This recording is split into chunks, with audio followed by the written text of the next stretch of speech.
you have any feeling today or fears today about if there is a relative decline in power, economic, military, and political of some of the leading nations that have been defenders of freedom and trying to do something about issues like genocide in other countries? Do you see it getting better in the future, or is there a risk that the rising powers don't see things the same way and it'll be even more difficult to take action in the future? I'm a filmmaker, not a politician. So here's my disclaimer. From my observations, though, personally, you take Syria. What's going on in Syria? So there's your answer. Nothing much. People are dying every day. The UN is debating about it. A lot of inactivity, a lot of discussion. But every day someone's dying. So this is the issue that I think when you look at Darfur, you look at Rwanda, you look at Syria, these crimes against humanity still continue, and there's a lot of inactivity. Thanks. You're welcome. Yes? If you want to expand the scope a little bit, you could try the story of John Raab in Nanjing, who being under the Japanese occupation and being at Germany had a lot of cachet with the Japanese that British or French or American representatives wouldn't have had.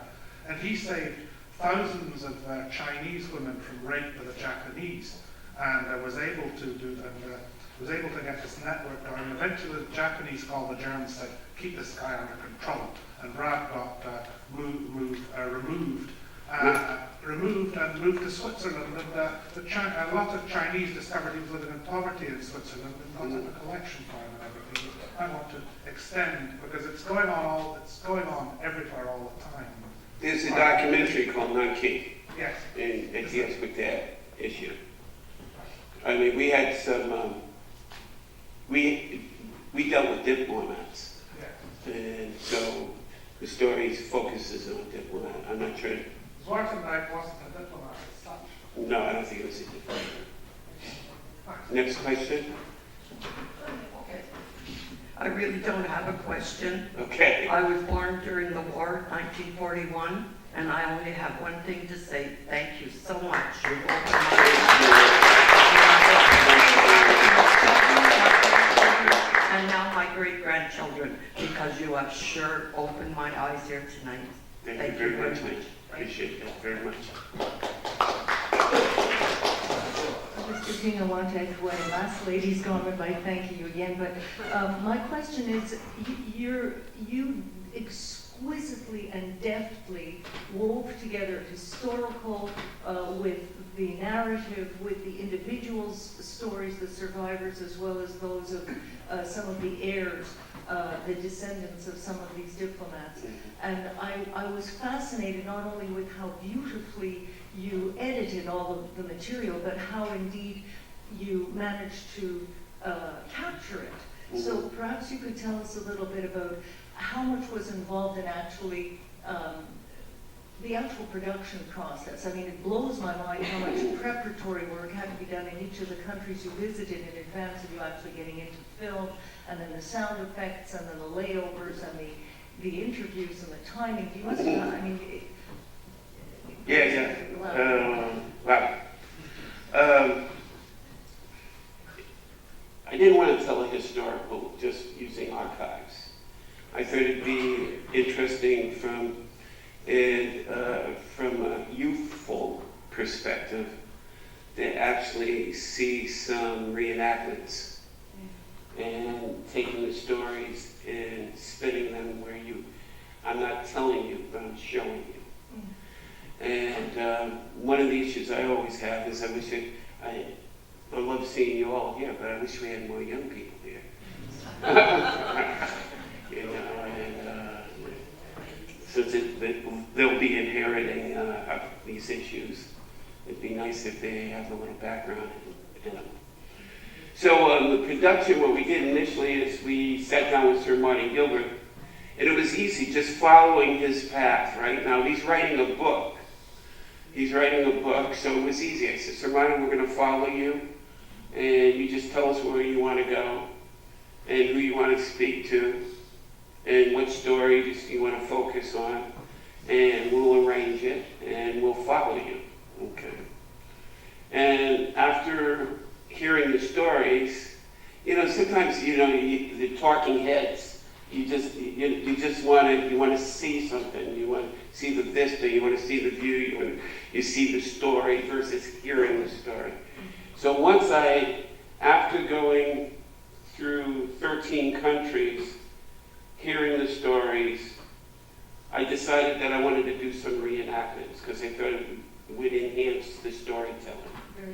And so we went back and I wrote the script with my writing partner on how to put these reenactments in it.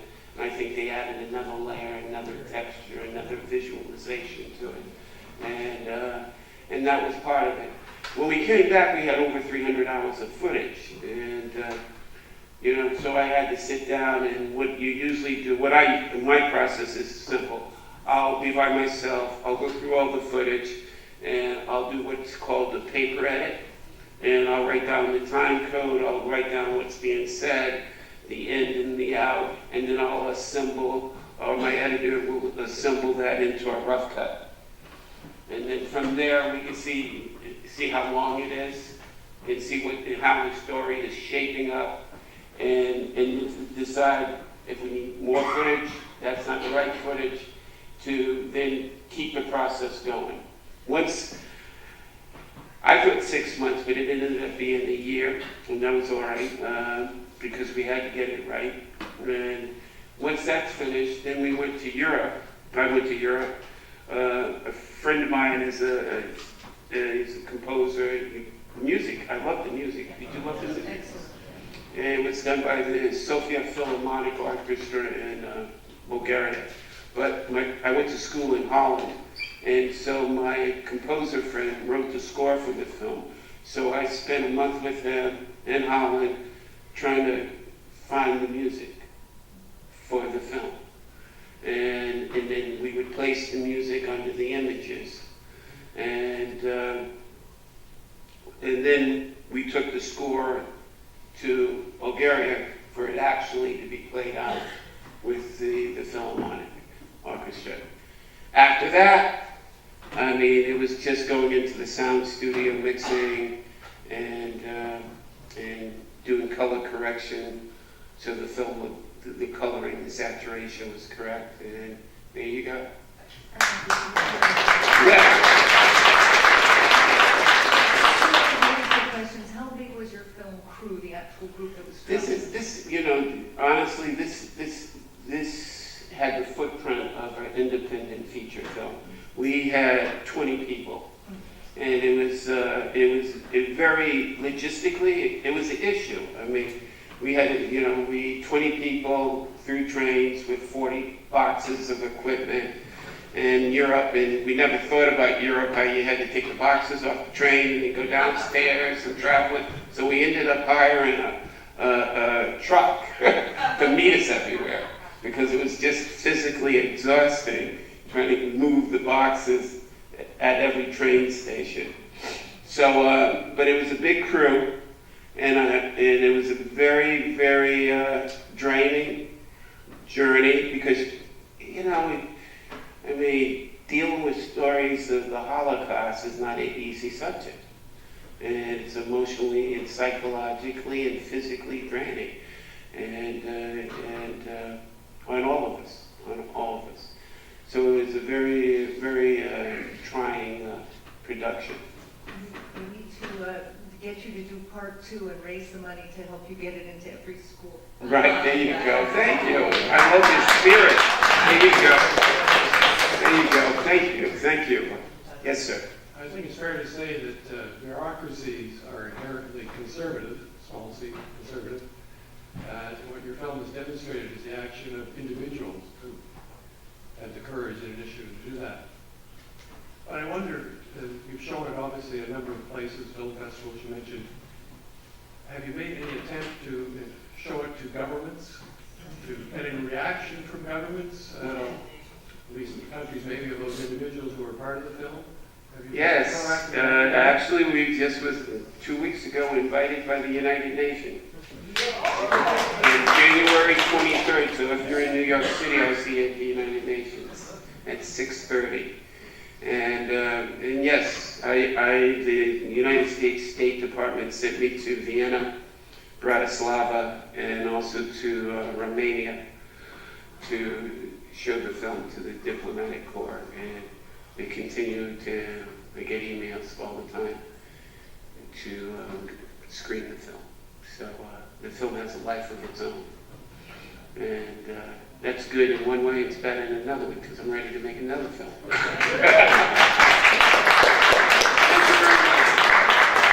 Thank you very much. Join us outside for a reception. You can speak to Michael privately. Thank you very much for coming.